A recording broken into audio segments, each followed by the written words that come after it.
Student आज की class में बीए फर्स्ट ईयर का फर्स्ट सेमेस्टर हम करने वाले इंग्लिश मीडियम स्टूडेंट के लिए ये वाला टॉपिक। तो इसमें हम करेंगे एमरजेंस ऑफ सोशियोलॉजी की ज़रूरत हमें क्यों पड़ी थी। तो sociology has a long past but only a short history. Sociology का जो है पास्ट बहुत लॉन्ग रहा है, लेकिन बस इसकी जो इतिहास है वो बहुत ही छोटा है। The study of human society is a scientific way. हम एक वैज्ञानिक तरीके से देखें तो is said to have begun with August Comte. तो इसका जो वैज्ञानिक जो तरीका है वो ऑगस्ट कॉम्ट के साथ ही शुरू होता है। The emergence of sociology as a discipline of academic interest of recent origin.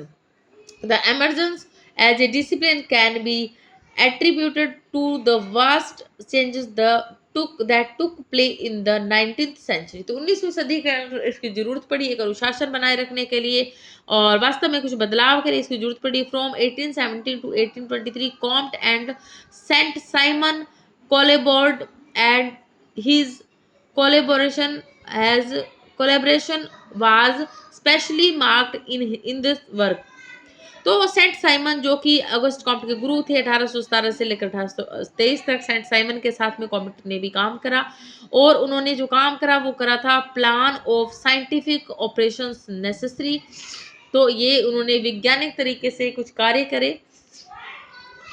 The recognition of the society in the latter years, Comte called this work the great discovery of the year 1822 when the with Saint Simon 1822 में जब उन्होंने बाद में भी Saint Simon के साथ काम किया, conceived the necessity of the new scenario, intended the name a new science of social physics. तो सबसे पहले 1822 के अंदर सेंट साइमन के साथ काम करते हुए समाजशास्त्र का नाम सोशल फिजिक्स रखा गया।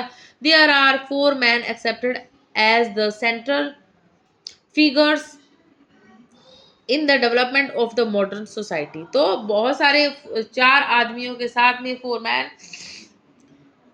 एक्सेप्ट करा कि सेंट्रल फिगर्स जो आंकड़े हमें मिले हैं कि विकास के साथ में समाजशास्त्र के विकास में उन्होंने योगदान दिया। They are August Comte, Herbert Spencer, जो इमानुएल दुर्खिम और मैक्स वेबर। वो 4 लोग कौन है? ये है Herbert Spencer, Max Weber, Emmanuel Durkheim और ऑगस्ट कॉम्ट। तो सबसे पहले हम पढ़ेंगे प्रारंभिक जो समाजशास्त्र है उसके अंदर ऑगस्ट कॉम्ट का योगदान है, और इन चारों के बारे में हम पढ़ने वाले। सबसे पहले पढ़ेंगे ऑगस्ट कॉम्ट। 1798 में इनका बर्थ हुआ, 1857 में हुई थी इनकी मृत्यु। तो पढ़ते हैं इनके बारे में। सबसे पहले आज की क्लास में करने वाले सिर्फ और सिर्फ August Comte. Often considered the father of sociology. जो समाजशास्त्र के मैंने पिछली क्लास में बताया था क्या कहलाते हैं ऑगस्ट कॉम्ट, समाजशास्त्र के जनक, फादर ऑफ सोशियोलॉजी, समाजशास्त्र के पिता। Comte coined the term of sociology 1838। बहुत ही सही आंकड़ा दिया है। तो 1838 के अंदर सबसे पहले समाजशास्त्र का नाम देने के कारण इनको क्या कहा जाता है? समाजशास्त्र का पिता। वैसे समाजशास्त्र का पहले जो नाम था ना वो सोशल फिजिक्स था, ठीक है, 1822 के अंदर। बाद में 1838 में ऑगस्ट कॉम्ट ने क्या कर दिया, इसका नाम बदलकर समाजशास्त्र कर दिया, इसीलिए ये क्या कहलाते हैं? The father of sociology. He proposed that society could be studied scientifically, much like a natural science. Positivist approach emphasized observation, experimentation and comprehension. तो ये सारी चीज़ें क्या होती है इसके अंदर? समाज और वैज्ञानिक तरीके से कुछ प्राकृतिक विज्ञान और सकारात्मक जो है अवलोकन है, वो सारी चीज़ें क्या किस में आती है? समाज शास्त्र में। ये बता कौन रहे? August Comte.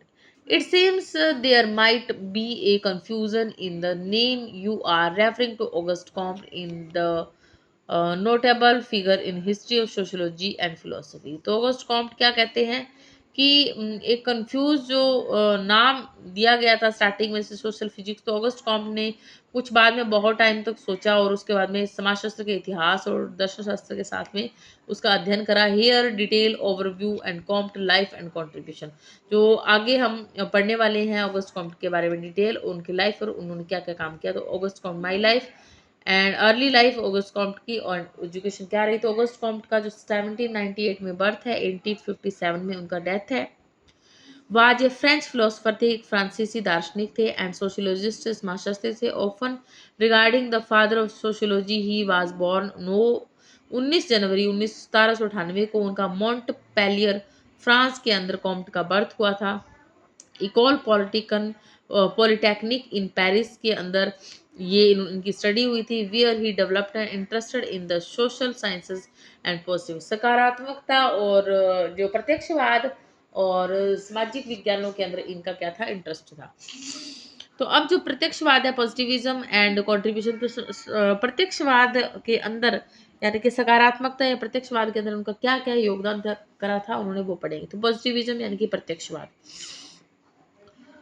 Comte is known for development philosophy positivism which emphasizes imperial observation scientific method, यानी कि वैज्ञानिक तरीके से इन्होंने क्या किया कि प्रत्यक्षवाद का अध्ययन किया। हायरची ऑफ साइंस, साइंस के कुछ जो पार्ट्स हैं उनके बारे में बताया कि वो क्या होते हैं। He propose hierarchy of science with sociology, most complex and abstract science encompassing in integrating knowledge of physics, chemistry, biology and psychology का संबंध इन्होंने बताया था। विभिन्न विज्ञानों के साथ में समाजशास्त्र के संबंध के बारे में इन्होंने कहा। 3 स्टेजेस ऑफ सोसाइटी, समाज के 3 स्तर बताएं।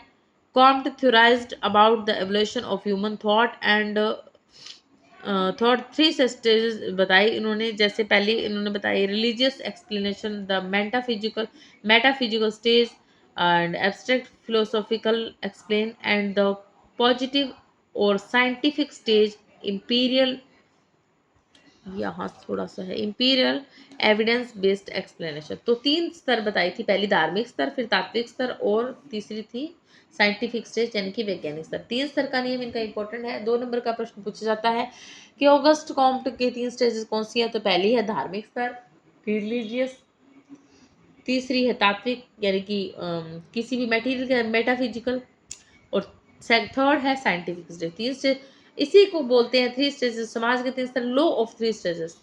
3 स्तर का नियम भी इन्होंने ही दिया है। Comte suggested to societies and individual progress from the theological to the metaphysical and finally of the positive stage, marked by scientific inquiry of rational understanding of the world.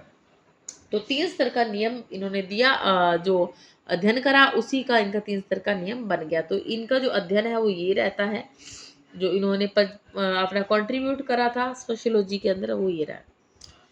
Major work जो इन्होंने करा वो करा था course of positive philosophy 1830 से 1842 में। इन्होंने जो वर्क करा था वो करा था positivism philosophy and methodology including his ideas, classification and sciences, evolution of society के बारे में इन्होंने अध्ययन करा।